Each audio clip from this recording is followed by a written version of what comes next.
Tem alguém pela primeira vez na casa? Não, né? Todos os conhecidos, né?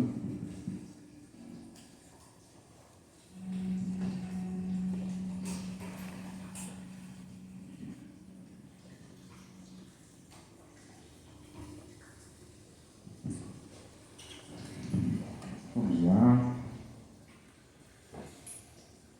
Vamos procurar uma posição confortável. Relaxar o nosso corpo, a nossa mente. Aproveitar esse som gostoso que a chuva nos oferece. E pensarmos em tudo aquilo que amamos, que realmente é importante em nossa vida. Tragamos para a nossa mente esses pensamentos daquelas pessoas que amamos, do nosso lar, nossos amigos, nossas vibrações amorosas. E diluímos neste ambiente ricamente preparado por nossos irmãos melhores, repleto de energias bem fazer, que nos tomam todo o nosso corpo vital, nosso corpo espírito, com amor em nossos corações,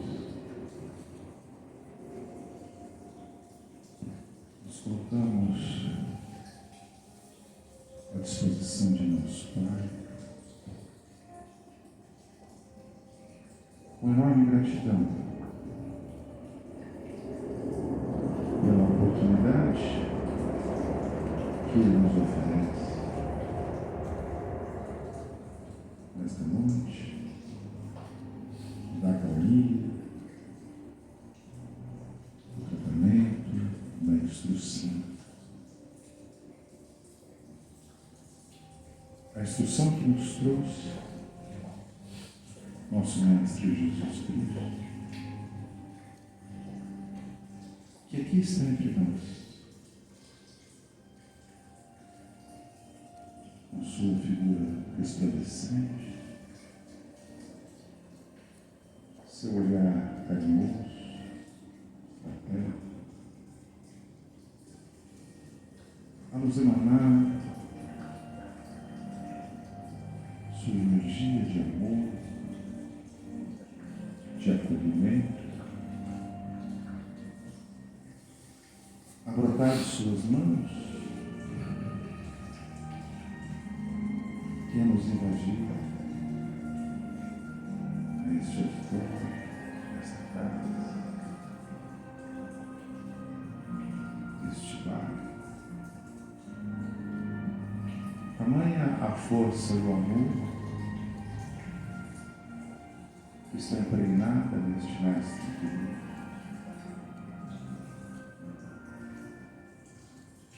A mesma força magnética de acolhimento que atraía até ele milhares de pessoas que o seguiam,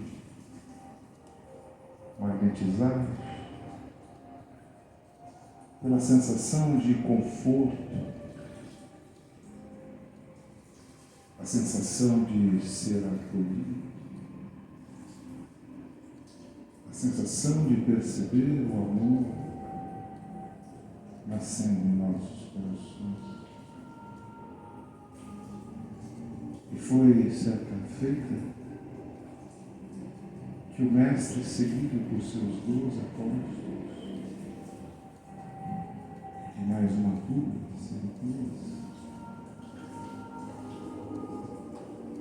Nos presenteou com mais uma lição,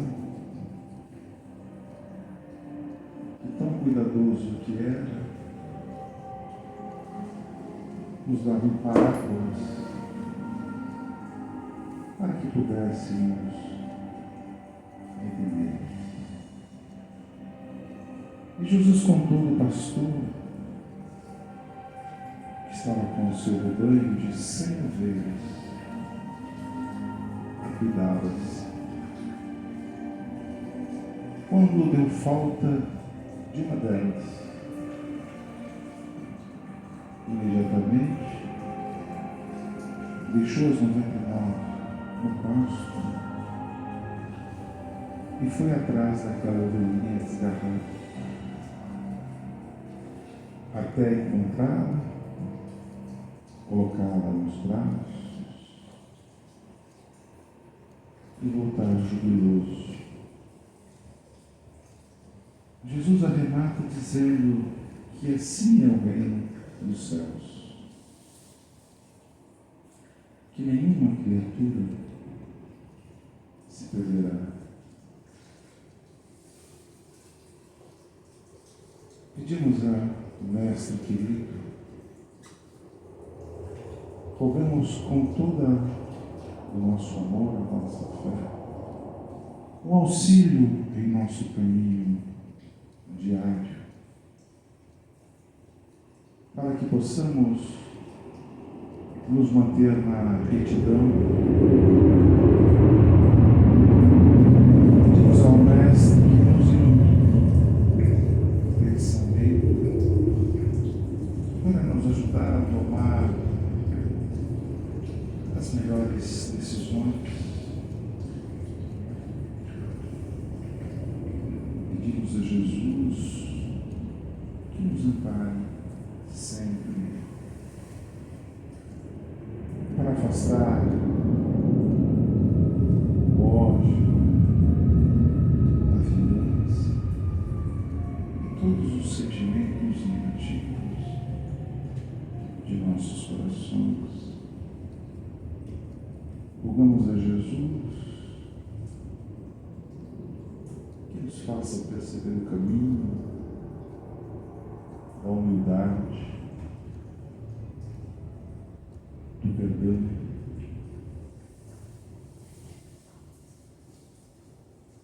lembrando do Mestre e da oração que ele nos ensinou e que ele mesmo praticava em sua casa, com sua mãe e seus irmãos. Oremos a Jesus. Pai nosso que estás nos céus, santificado seja o vosso nome. Venha a nós o vosso reino. Seja feita a vossa vontade, assim na terra como nos céus. O pão nosso de cada dia dai hoje.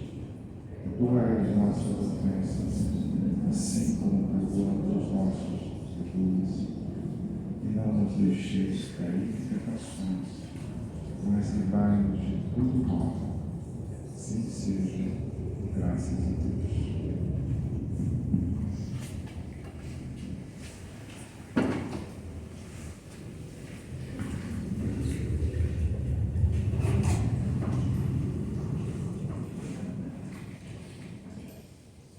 Olá, gente, boa noite a todos. Sejam bem-vindos todos. Tem uma frase de Jesus que ele fala assim: no mundo tereis aflições, mas tendes bom ânimo, porque eu venci o mundo. Eu não sei se tem esse porquê antes, a ponto ele fala eu venci o mundo, mas é alguma coisa assim. E o nosso tema de hoje, a gente vai falar sobre bom ânimo, então achei pertinente começar por ela. E aí eu fiquei, parei, pensei na frase, fiquei refletindo sobre ela. Muito coerente, afinal a gente tem bastante aflição no mundo que a gente vive, né? Aflição aqui não falta. Agora, como é que entra o conceito do bom ânimo nesse conselho de Jesus? Fica num conselho, né? Tendes bom ânimo.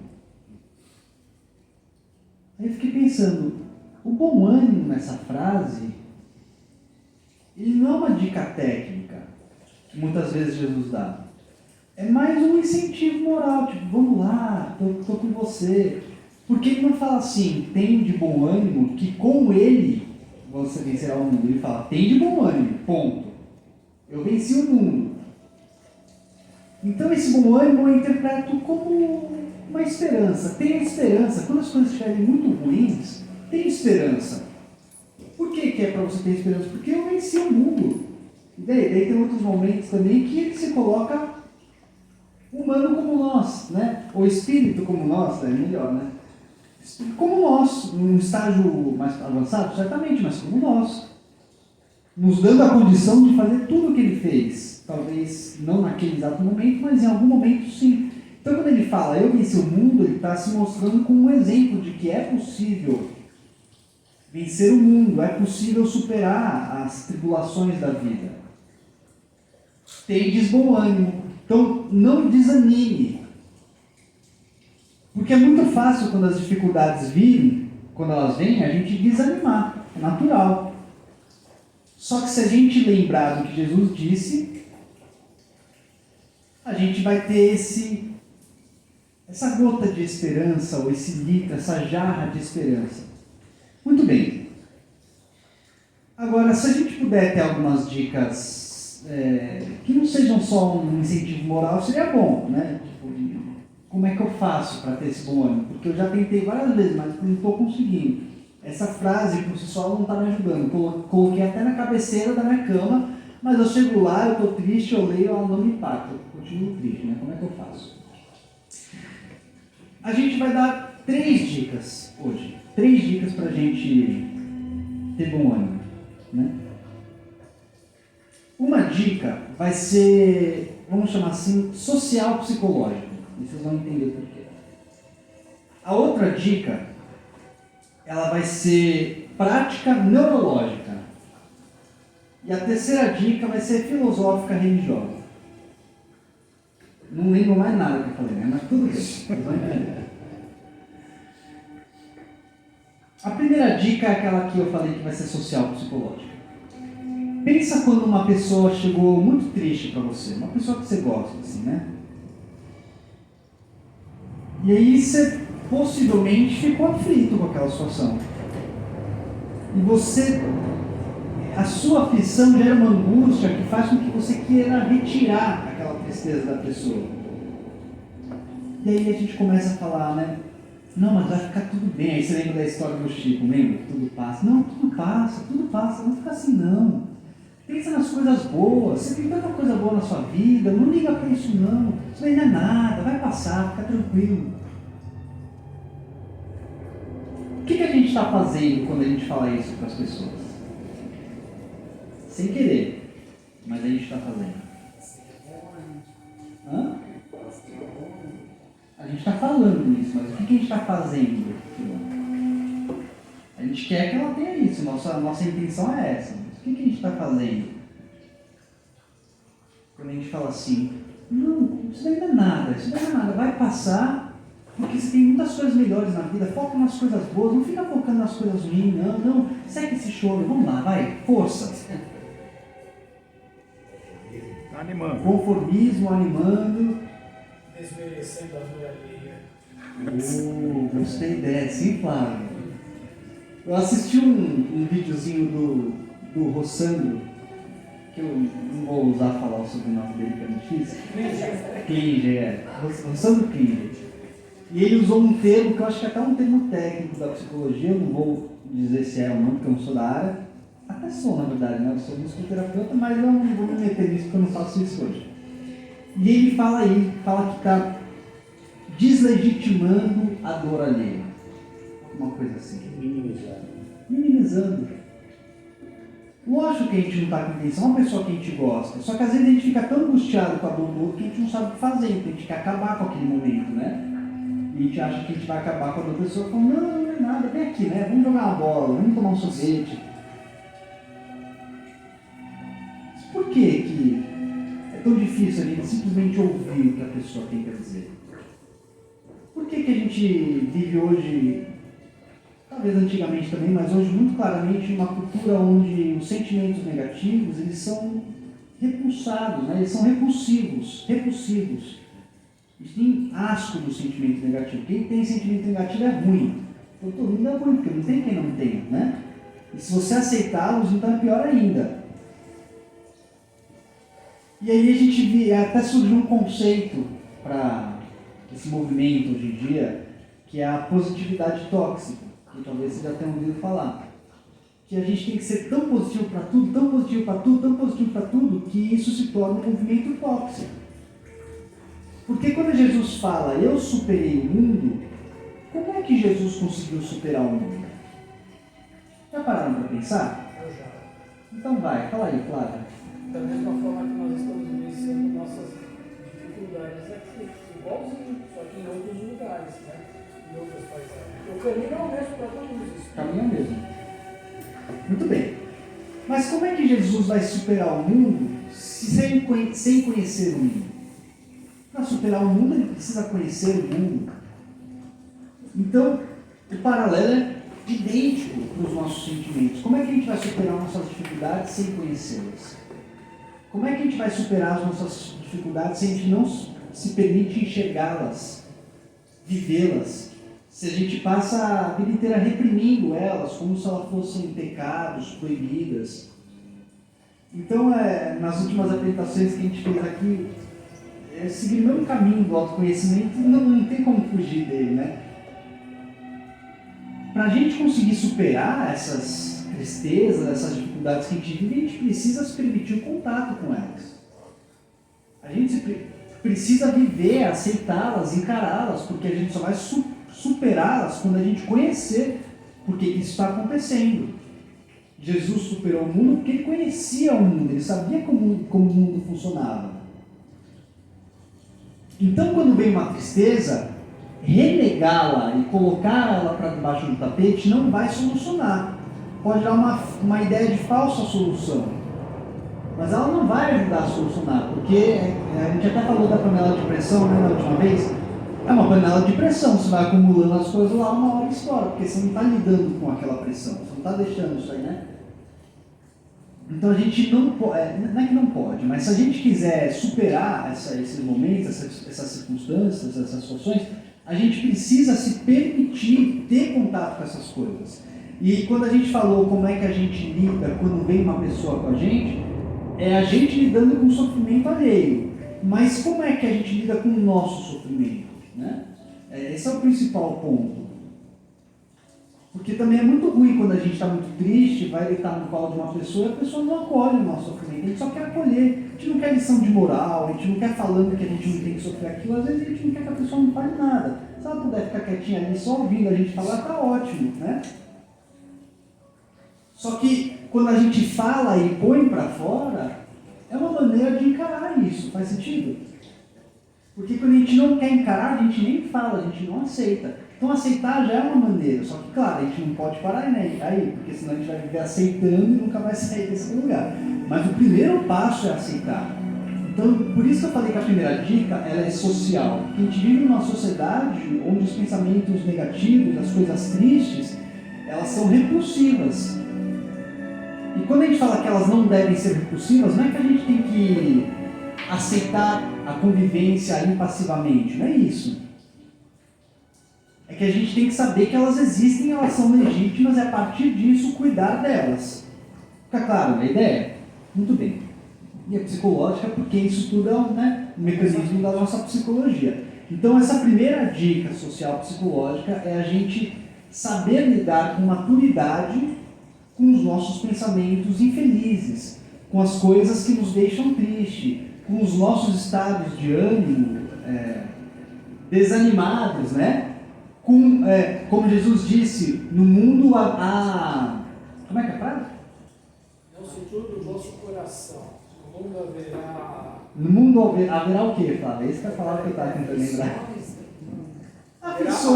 Aflições. Então é importante a gente saber que as aflições existem e que a gente vai se afligir com ela, porque olha que são duas coisas. Uma coisa é a circunstância que acontece, outra coisa é como eu encaro a circunstância. Vocês entendem que isso é diferente? eu posso, vamos brincar que eu sou Deus aqui. E aí eu vou direcionar uma situação para a Filó viver. Topar o dedinho do pé dela. E eu vou direcionar o Flávio para a mesma situação, topar o dedinho do pé dele. É a mesma circunstância. É uma aflição, né, gente? Topar dói, é uma aflição.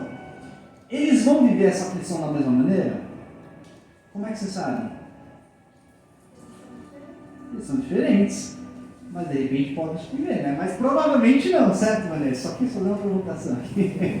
Provavelmente eles vão viver diferente. Então uma coisa é a situação aflitiva, outra coisa é você se afligir com ela. Só que a gente ainda está num estado que a gente não é capaz de estar onde Jesus estava, de superar o mundo. Então as aflições existem na nossa vida e a gente se aflige com elas. É importante a gente ter ciência disso e não se sentir inferior quando a gente está nessa circunstância. A gente pode até parecer meio controverso, mas a gente abraçar o nosso sofrimento, acolher o nosso sofrimento e a partir daí lidar com ele. Então, primeira dica. A segunda dica é aquela que a gente chamou que é mais prática e neurológica.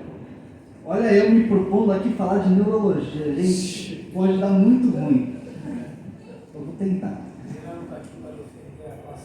A Adriana está aqui, só vai sair a abobrinha. A gente, nós somos criaturas que a nossa tendência é gastar o menos de energia possível. Já ouviram falar disso? Tudo que a gente puder economizar de energia, a gente tende a economizar. Isso é um processo natural do desenvolvimento humano. Porque a gente não pode ficar gastando, né? Eu não sei qual é a palavra certa, mas evolucionariamente, a gente não pode ficar gastando energia à toa. A gente precisa da nossa energia para momentos específicos da vida. Então, tudo que a gente puder evitar de gastar energia, a gente evita. Isso também vale para os gastos mínimos de energia. Então, quando mas quando os estudiosos começam a estudar o cérebro, eles entenderam que o cérebro tem exatamente esse mecanismo. Tudo que ele puder economizar de energia, gasto desnecessário, ele vai economizar.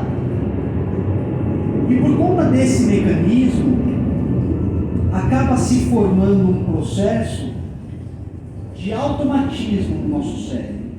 O que é o automatismo?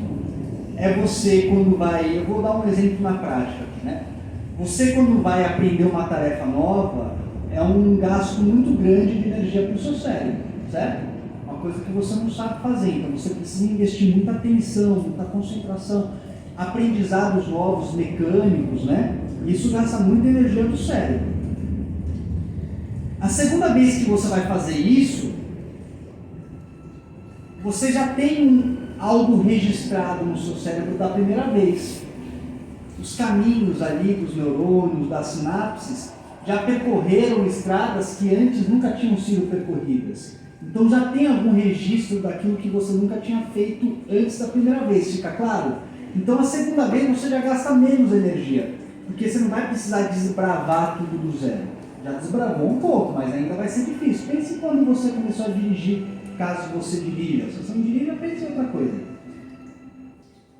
Quando você vai fazer pela segunda vez, já tem uma noção, né? Quando você vai fazer pela terceira vez, melhor ainda. E depois que você dirige, tende, né, a ser assim, sei lá, 5, 10 anos, você já faz aquilo sem nem pensar. Por quê? Porque aquilo já foi automatizado no seu cérebro. O seu cérebro cria um caminho que não necessita mais ficar gastando a mesma energia que você gastou da primeira vez. Porque imagine se a gente tivesse que gastar a mesma energia da primeira vez para tudo que a gente faz. Não ia ter energia suficiente, ou a gente nunca ia desenvolver, fica claro? Porque a gente ia estar sempre repetindo as mesmas coisas com o mesmo esforço, não ia ter processo de evolução. Então isso faz parte... não aprendesse. É como se não aprendesse, exatamente. Você está sempre retomando do primeiro momento. Então o cérebro, ele economiza a energia e os processos viram automáticos. E aí se tornam os hábitos. Isso vale para as coisas boas e vale para as coisas ruins. Fica claro? Então, você já pensa aí na sua vida, né? Deve existir algum hábito ruim que você tenha na sua vida. E esse hábito ruim, ele já está ali registrado no seu cérebro, entendeu? O caminho já está formatado, você não precisa mais pensar para cair nesse hábito. Quando você tem um gatilho, vamos dizer assim, quando você tem alguma coisa que te leva a viver aquilo, você automaticamente já vive. Porque a gente falou aqui do aprendizado do carro, que é um mecanismo mais motor, né? Mas isso também vale para emoções, para sentimentos, para pensamentos, entendeu? Então, pensamentos recorrentes que a gente tem, positivos ou negativos, isso está automatizado. E como é que você quebra um ciclo de algo automatizado?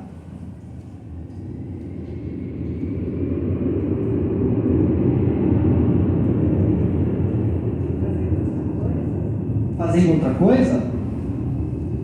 Outra coisa de que natureza? Racionalizado.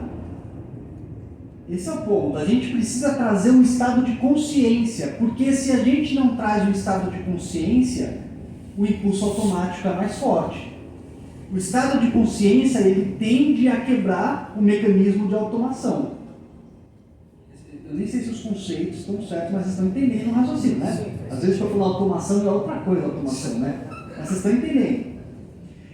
Então, isso daqui eu não estou falando por mim, tá, gente? Isso é uma apresentação lá que a Anete Guimarães, que é uma especialista no assunto, fez, e eu estou tentando reproduzir aqui com todas as minhas limitações. E aí ela fala, então, que para a gente conseguir superar esses automatismos, é importante a gente trazer processo de consciência para aquele momento, porque é uma forma de você ludibriar o cérebro, você engana o seu cérebro. Então, como é que você faz isso? Tarefas. E que tipo de tarefas? As tarefas que você já faz com o pé nas costas? Preferencialmente não. Porque tudo que você faz com os pés nas costas significa que já está num processo mais automático, entende? Então, o ideal é você se propor a fazer uma tarefa muito difícil, desafiadora. E aí, ó, que eu vou pôr nas costas dela, hein? Ela até fala que envolva perigo, porque quando envolve perigo você fica mais atento. Concentração. Tipo cortar a salsinha, sabe? Daqueles jeito bem rápido assim, porque aí seu dedo está em risco, você vai precisar de atenção. Umas coisas assim. Fazer alguma coisa nova. Se você faz alguma coisa nova, não sobra espaço para processos automáticos, porque você está investindo muita energia naquela tarefa, o seu cérebro está tomado por aquela ação. E aí basta se fazer uma vez? Não basta, porque muitas vezes os processos automáticos já estão bem enraizados no cérebro. Então você vai ter que fazer 1, 2, 3, 4, 5, até que você comece a criar os caminhos diferentes no seu cérebro. É quase que literalmente isso. E aí ela fala que quando a gente faz esse processo, a gente faz um gatilho do gatilho. Então, o que antes era gatilho para você ter um pensamento negativo, com essa sua mudança de atitude, né, é um outro tema, você quando surge o gatilho do pensamento negativo, você já vai pensar em uma outra coisa, de tanto que você sugestionou o seu cérebro a isso.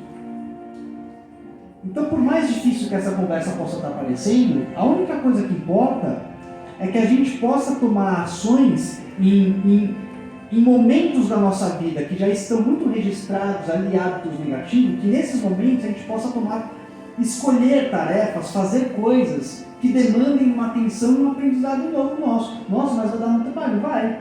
Mas a gente não quer mudar essa circunstância? Dá trabalho mesmo, demanda esforço da nossa parte. Né? A gente vai ter que colocar ali a mão na massa, às vezes até literalmente, dependendo do que você for fazer. Se for cozinhar ali, é mão na massa mesmo. Porque, inclusive, a Net diz que não adianta você combater um mau hábito pensando no mau hábito. Ela até dá o exemplo lá que fala, né, pense no elefante branco, não tem? Quando fala não pensa, você já está pensando. Então não adianta você tentar combater um mau hábito se livrando dele. Porque, segundo a Net, no cérebro, quando você se livra do mau hábito, fica o espaço vazio. E aí ele vai retornar, porque ele está no processo automatizado. Então, para você tirar ele, você precisa colocar algo no lugar. Fica claro? Então, é substituição do hábito. Em vez de ficar tentando, não posso pensar nisso, não posso pensar nisso, pense em outra coisa. Porque se você ficar, putz, isso me faz muito mal, pensar naquela pessoa me faz muito mal, não posso pensar nela. Você já está pensando, entendeu? Então, insira outro hábito, insira outro pensamento que você considere mais saudável no lugar. Ah, então beleza, então eu vou ler o Evangelho segundo o Espiritismo. Olha, maravilhoso, maravilhoso. Mas vamos ser sinceros, às vezes a gente está num estado da nossa vida tão perturbado que nem essas leituras a gente consegue fazer. Então, às vezes, uma outra coisa que possa não ter nada a ver com religião, com filosofia, nada.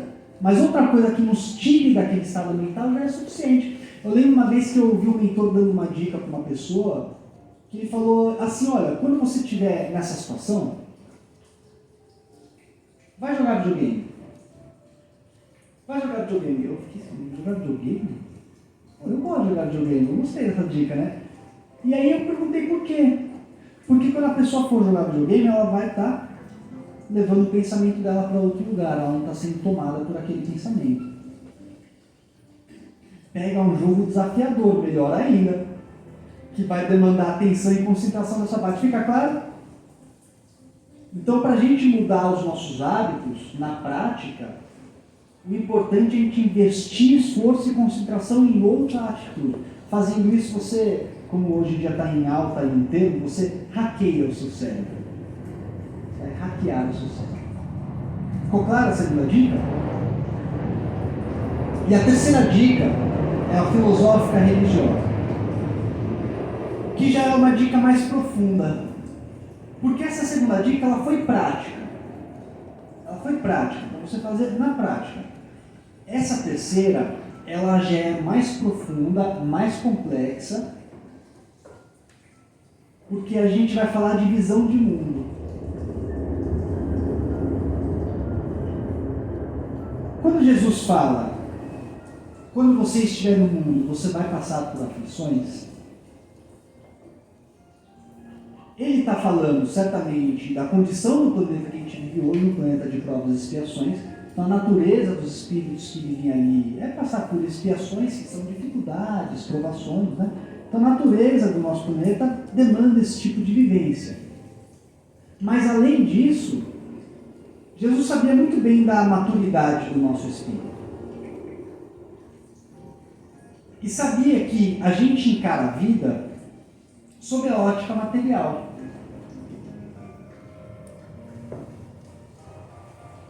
Todos nós aqui sabemos que a vida, ou se não sabemos, já ouvimos falar pelo menos, que a vida, ela parte de um princípio espiritual e ela essencialmente é espiritual. Acho que isso não é surpresa e novidade para ninguém. Mas apesar de você saber disso, e mais do que isso, acreditar, ter uma fé verdadeira de que a vida realmente tem um princípio espiritual, no seu dia a dia, na sua perspectiva de vida, quanto que você realmente considera esse princípio?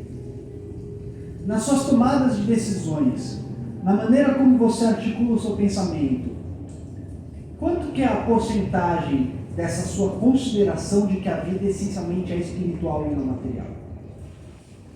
Não precisam responder, tá? Uma pergunta retórica. Quanto? Porque não tem dúvidas que se alguém perguntasse para você, você vai falar, não, a gente é espírito, a gente vem do plano espiritual e depois vai para o plano espiritual. Mas as suas atitudes, elas consideram isso? Ou elas consideram... a outra já está assim. Não é legal.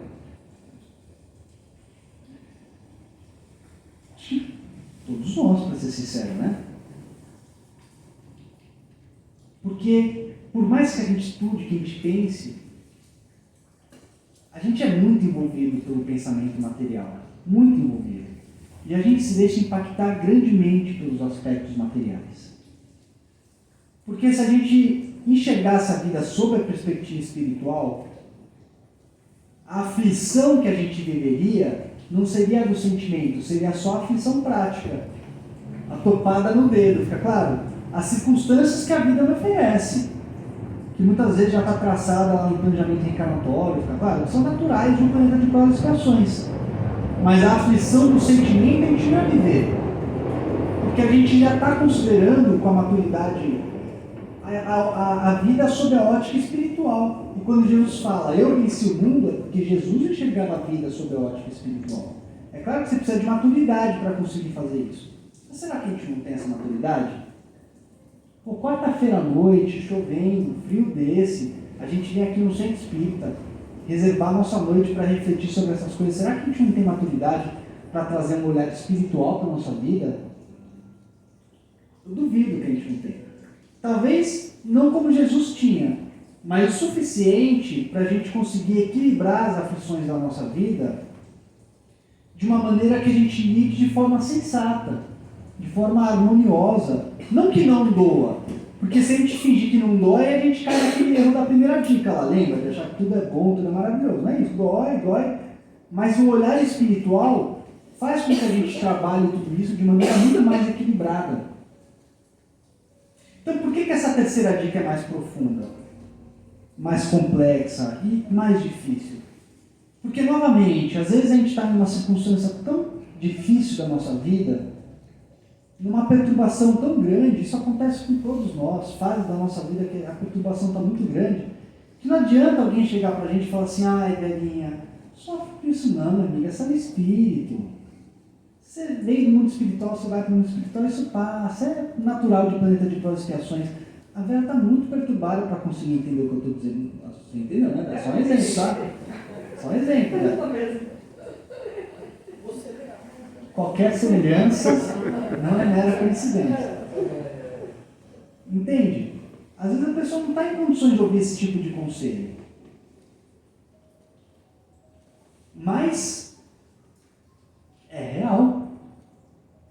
Uma pessoa que ela consegue enxergar a vida sob a ótica espiritual, isso não significa desvalorizar os aspectos materiais, fica claro? Porque às vezes a gente vai para o outro extremo, né? A gente começa a estudar a espiritualidade e a gente fala, nossa, nada mais no material me importa, vou abrir mão de tudo, vou viver de luz. Os aspectos materiais, eles têm sua importância, mas muito menor do que aquela que a gente costuma dar. Porque quando a gente consegue enxergar a vida sob a ótica espiritual, considerar a nossa existência sob a ótica espiritual, as circunstâncias que a gente vive, as aflições, elas ganham outro peso. E a maneira como a gente lida com elas ganha outro peso. É outro peso. Porque aí a gente consegue ter o tal do bom ânimo que Jesus falou. Entende? Jesus falou, no mundo tereis aflições, mas tem de bom ânimo. Como é que você vai ter bom ânimo diante das aflições sem uma perspectiva espiritual da vida? Se você só pensa na coisa material da vida, e aí você perde o seu emprego, perde todo o seu sustento, como é que você vai se manter em paz?